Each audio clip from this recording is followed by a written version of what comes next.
I would like to acknowledge the Wurundjeri people of the Kulin Nations whose unceded lands this video is produced on. May I give my respects to the elders past, present and emerging. They will never be forgotten. Indigenous stories have always described Australia's land as magical. Compared to modern depictions of the country, their old tales describe our home as something enchanting.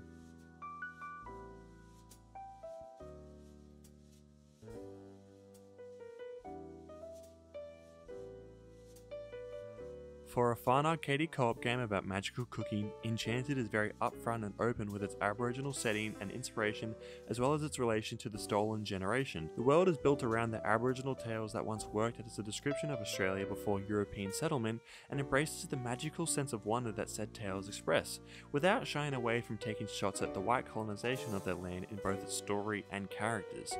Dragon Bear Studios makes it apparent that Indigenous culture is the fundamental building blocks of the land and always will be despite new ownership, and attempts to represent the Indigenous people in a new and modern way.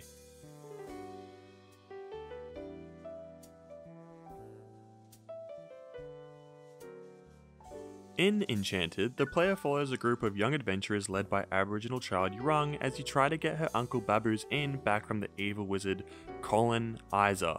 His full name is actually Colonizer. Colonizer, oh my fucking god. You're tasked with running the inn and serving various potions and meats.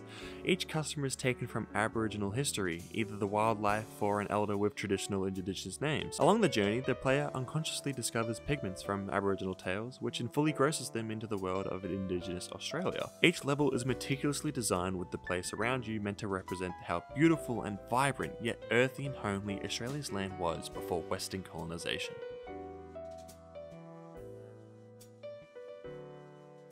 Unlike movies and books, video games allow players to actively engage with and explore the virtual world. It's a dynamic experience that allows the audience to immerse themselves in the world designed by the artists. In an interview with Acme, head developer Paulina Sami stated that video games and media have the power to normalize and represent minorities and the ability to help address unconscious bias in society. In Week 3's lecture, guest speaker Simon Rose discussed with us the importance of acknowledging Aboriginal sovereignty and seeking support from Aboriginal peoples on the creation of media in order to represent their cultural history accurately. Dragon Bear Studios takes this idea very seriously, with Enchanted designer Phoebe Watson, a proud Yarragunji woman, consulting with many Aboriginal elders and other Indigenous sources on the creation of the game's world and how Aboriginal cultures and ideas could be represented through the game's art and interactivity. Phoebe explained how if you don't have a consultant with you on anything you're making of any cultural background that's not yours, you could unintentionally recreate something that's so utterly false, it could be damaging, it could be hurtful. In my Week 4 blog, I proclaimed that it is hard to focus on, let alone enjoy a show, movie, or piece of content if it is blatantly disrespecting or not properly depicting certain cultures. And this is something that Phoebe also believed, ensuring that when consulting with Aboriginal elders to not just ask if certain things are okay to put in the game, but instead to ask what do you want to see and what's really important to share. This helped Dragon Bear Studios build a world that wasn't a mimic of Aboriginal tales, but instead was a faithful representation of Australia's Indigenous culture.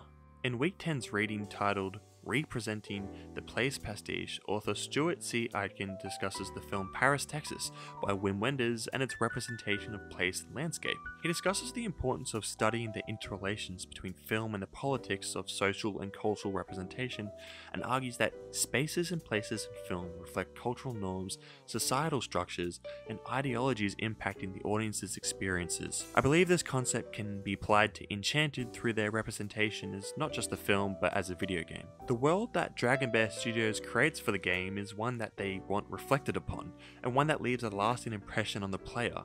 As Aiton describes Paris, Texas as wanting to impact the audience's cultural norms of the US landscape, the same could be said about designer Phoebe Watson and the other Indigenous artists a part of the game, as they use Enchanted's landscape to help shift the cultural norm of what is believed to be traditional land, and to help shift the societal structure to be more favouring towards traditional Aboriginal ideals. Enchanted as a video game is so beneficial as its interactivity with the Aboriginal land is able to reach so many people.